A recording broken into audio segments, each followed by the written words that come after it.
Hello, everyone, and welcome to this presentation for the AMPS Prague Heritage Conference, focusing on past and present built and social environments. I'm Renee Lamb. I'm an assistant professor at Virginia Commonwealth University's Department of Fashion Design and Merchandising, and I'm currently a Fulbright Scholar and visiting professor at Helwan University in Cairo, Egypt.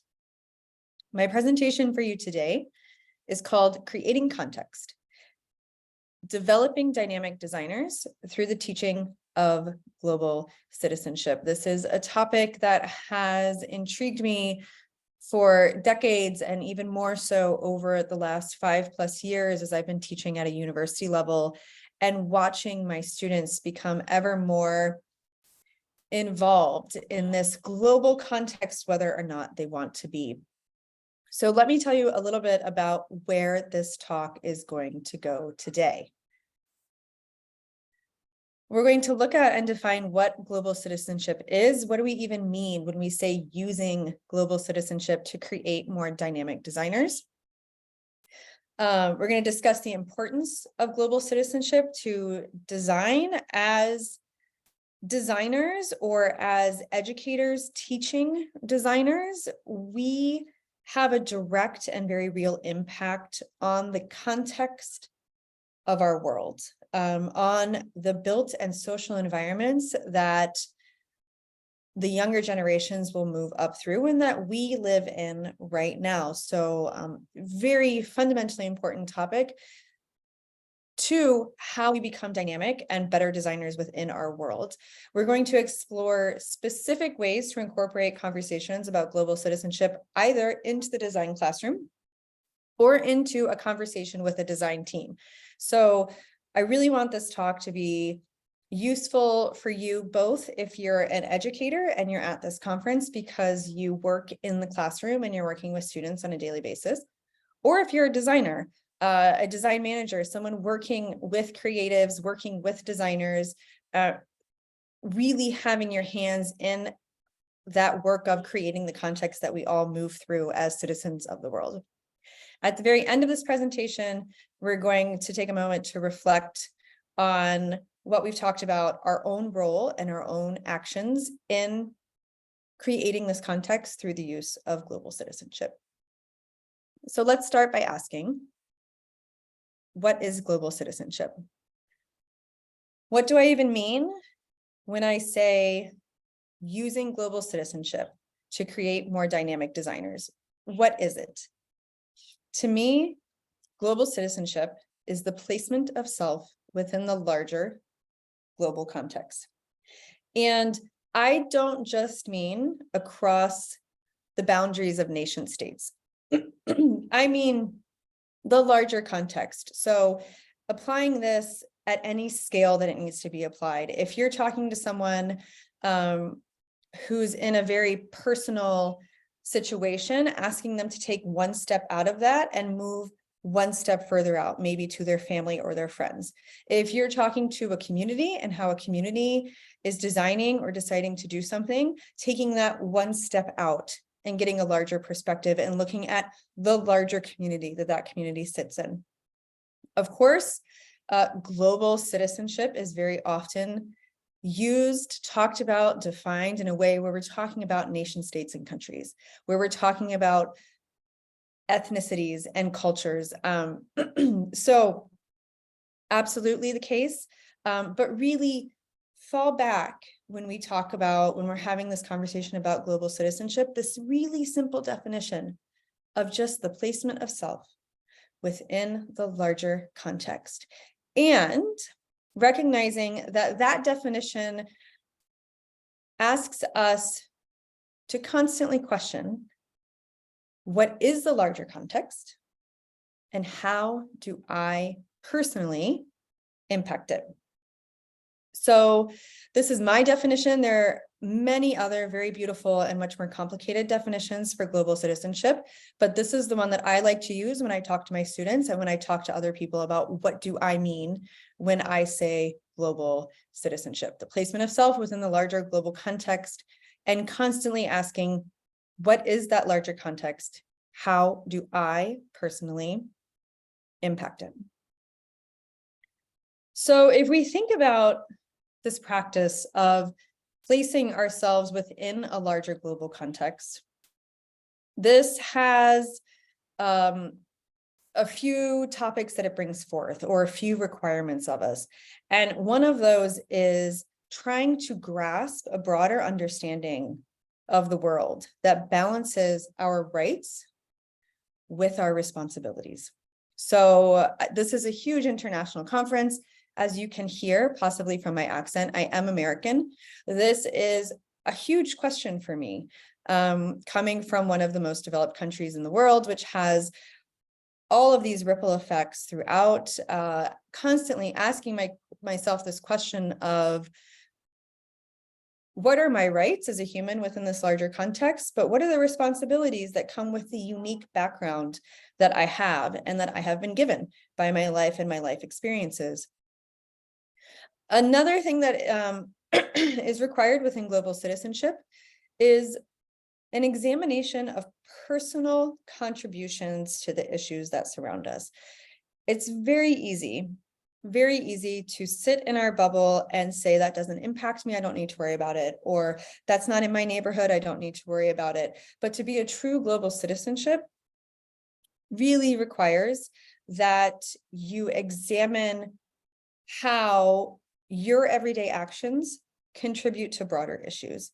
It doesn't mean you'll always have the answer, right? We usually don't have the answer. It's more the asking that's important. Global citizenship also requires us to look for interdependencies. So even when we're in our bubble, we think we're isolated, we're not. What are the interdependencies at play? What things are bouncing off of each other? What things are connected that maybe we never thought of? What things aren't connected that maybe we thought were? Looking for interdependencies. And if you're listening to this presentation and you're a designer, you will notice that some of these topics that I've already mentioned come into play in your own work all the time. Observing, watching the world, solving problems, and trying to build a context within which we move and live. The last thing about defining global citizenship, I wanted to share this beautiful quote with you from Michelle Bachelet.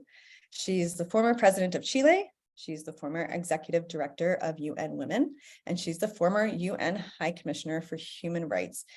This was a quote that she wrote in a 2018 article where she said, "Global citizens act without limits or geographical distinctions. Their goal is to defend human dignity and to promote social accountability and international solidarity, in which tolerance, inclusion, and recognition of diversity occupy pride of place in word and deed." I absolutely echo this quote, and I absolutely echo Michelle Bachelet's interpretation of what it means to be a global citizen. This idea of tolerance, inclusion, and recognition of differences and diversity in both your words and in your actions. So let's ask, why is this important now? Why should we have this conversation now? Why global citizenship now?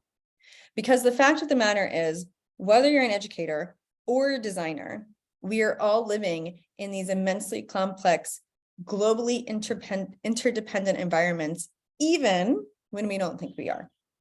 So this means that very small local events can have large international ripples. Things that 50 years ago might not have impacted more than the people around us in our immediate community now can have ripples throughout a whole state or throughout a whole country. And this is the case for many reasons. One, increasingly complex diplomatic and political alliances. As I mentioned, I currently live and teach in Egypt. And something that I was not aware of as an American until I really lived here and got a better understanding of the context is that 14% of Egypt's military spending comes from my home country. That's $1.3 billion. So that means when I'm having conversations with Egyptians, there's a very different weight to it coming from me as an American as it might be coming from someone else whose country doesn't have that interconnectedness with the Egyptian government. Something I need to be aware of when I speak, thinking about what I say and how I say it. Another reason that global citizenship is such an important topic now is because of the increase of economic and trade ties. Globalization in the 90s made us all so much more interconnected, to the point where the OECD now estimates that 70% of international trade comes from the global value chain as opposed to finished products. So that means 70% of trade that happens in the world, we can't even see in our finished products.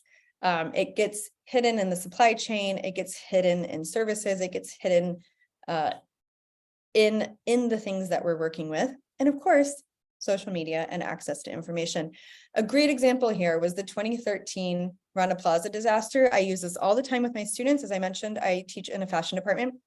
This was a huge game changer for our industry, was the Rana Plaza disaster in Dhaka, Bangladesh in 2013. Over 1,000 people died in a factory collapse. And when it happened, people were there with their smartphones. There are images of this building collapsed, of fabric in the street, of tags flying down the street. Something that maybe 100 years ago might have stayed within the country of Bangladesh, or maybe trickled out to a few people reading the right newspaper, all of a sudden became common knowledge. And it completely reshaped the fashion industry. Well, completely reshaped. It created a new conversation in the fashion industry, one that has become increasingly important around sustainability and ethical sourcing. So global citizenship now, ever more important than ever, because we are so much more interconnected through our diplomatic and political alliances, economic ties, and our increased access to information and social media connectivity. So what does this have to do with design? Why is this important for us as designers and as educators of designers? It's because designers, in their very nature of what they do, are asked to solve wicked, complex problems. Wicked problems, which in their very nature require the designer to take another person's perspective. As designers, we have to step into our client's head. We have to step into our client's life. We have to ask, how does the person I'm designing for move through the world? What do they want to experience? How do they want to feel? How do they want this product to work? This is the very foundational basis of design, asking, who am I designing for? What problem am I trying to solve? And how am I going to get there? Global citizenship does the exact same thing. It's the practice of taking someone else's perspective, of understanding who you are, your place within the larger perspective, and being able to really understand and see that larger perspective. So global citizenship and design have this beautiful overlap where they mutually reinforce. Getting better at one will make you better at the other. So if we're thinking about using global citizenship to create more dynamic designers, how do we actually do that? In my own work as a designer and as an educator, I have discovered these 3 steps that are fundamental to taking global citizenship and creating a conversation around it. The first step is to gain awareness of context, and we'll talk more about each of these in the rest of the presentation. Gaining more awareness of context, getting into the practice of acquiring knowledge through exploration, deep listening, and role-playing. The second step is learning to take another's perspective. Just as I was saying, we as designers have to do all the time. This requires reflection, critical examination on shared values, critical examination on personal beliefs and personal responsibilities. And then, of course, the third step is to put it into action, intentional action, and action that's constantly seeking to understand our own personal limitations, so that as we, as educators, help to make our students better and more dynamic people, or pardon me, better, more dynamic designers, we ourselves become better and more dynamic. So let's look at each of these in a little more depth. The first step, gain awareness of context. Acquiring knowledge through exploration, deep listening, and role-playing. Exploration is really the key word here. As I mentioned, for designers, we're looking at wicked problems that we're trying to solve. It requires ideation, it requires iteration, it requires prototyping, it requires failing, getting back up, doing it again. It requires small tweaks, it requires market testing. That's all exploration. That can be really scary to some people, but the good news is that the more that you do it, the easier it becomes. It becomes like a muscle that once you start to flex it, just gets stronger and stronger and stronger. So some ways to do this are to create a mind map, which I'll show you in a second, deep listening exercise, and in-class conversations or team conversations with new people. Deep listening and conversations with new people go both into step 1, creating awareness of the context, and step 2, learning to take another person's perspective. So let's look at that mind map that I just mentioned. Here's an example of a mind map that I might do in class for my textile students. So for example, if we were talking about blue jeans and what sort of fabric they might want to use in their blue jean design, or because I teach merchandisers, thinking about if they were a buyer and they were interacting with a pair of blue jeans, what are all the interconnected elements at play there? And so having them sit down with a blank piece of paper, a few colors of pens or pencils or whatever they want to use, putting blue jeans in the center, and then mapping out the elements that go into those blue jeans, anything that they can think of, So here, the blue jeans example, we've got everything on here from the production facility to the end use with the consumer. We've got the cotton farming, we've got the dye house intermediaries. We have questions on here about what's the material, is there elastane in it, is there cotton in it, how is it dyed, what are the potentials for pollution spillover, what about shipping, washing. A really great thing about a mind map, especially for designers, especially if you're dealing with students in an art or design school, is that it's very visual. So here's, in this example, you can see where by doing this mind map, all of a sudden, taking a step back and looking at it as a whole, we can see that there are 3 different places on here where we've put water use: in the washing, in the dye house, and in the cotton farming. So that's the first observation. We're then, as a class or as a team, if I were in a fashion design team, we could step back and say, okay, water use looks like it's something coming up again and again and again. What do we know about it? How are we going to address it? What are we going to do? Do we even have to do anything about it? Is it even actually important? It gives us the beginning context through which we can enter the conversation just by brainstorming what the context is. And then of course you can take this a step further, break each of those pieces out, do some more research on each piece and see where that leads you. So there's an example of a mind map, great tool for gaining more awareness of the context. Another way to gain more awareness of context is through something I call a deep listening exercise. And it's really pretty straightforward. You ask someone else's opinion on a topic. You allow them to share fully without interrupting, taking notes if that's your sort of thing. And only when that person is done speaking, read back to them your notes, echo back to them what you heard, and ask for clarification on misinterpreted topics. This is a great exercise to do in a classroom. If you're talking about something like water usage for blue jeans, have the students share, make sure one partner goes fully before the other one reflects back, and then have them compare and contrast. In a team, this might be a great avenue for brainstorming an idea. For example, in the mind map ahead, okay, we've identified that water use is a problem. What are we going to do about it? How do we even feel about it? One person goes and then the other one, but it's that deep listening.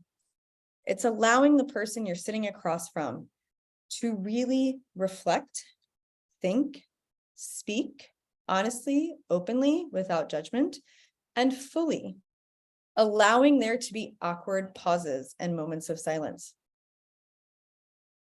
They're intimidating, but not trying to fill them, letting them sit there and let the other person really get out what they're thinking and how they're feeling before the conversation, the back and forth begins. We move on to step 2. Of course, the deep listening exercise is already moving us into step 2. It's a great way to begin to learn to take another person's perspective just by really actively listening. Another thing that I like to do in class or in a design team is to create conversations with new people. So in the classroom, I might have all of my students stand up, look for someone they've never talked to, and then share ideas about an article or a case study we've read. If I'm in a design team, I might ask my designers to go out and speak to clients, go out into the store.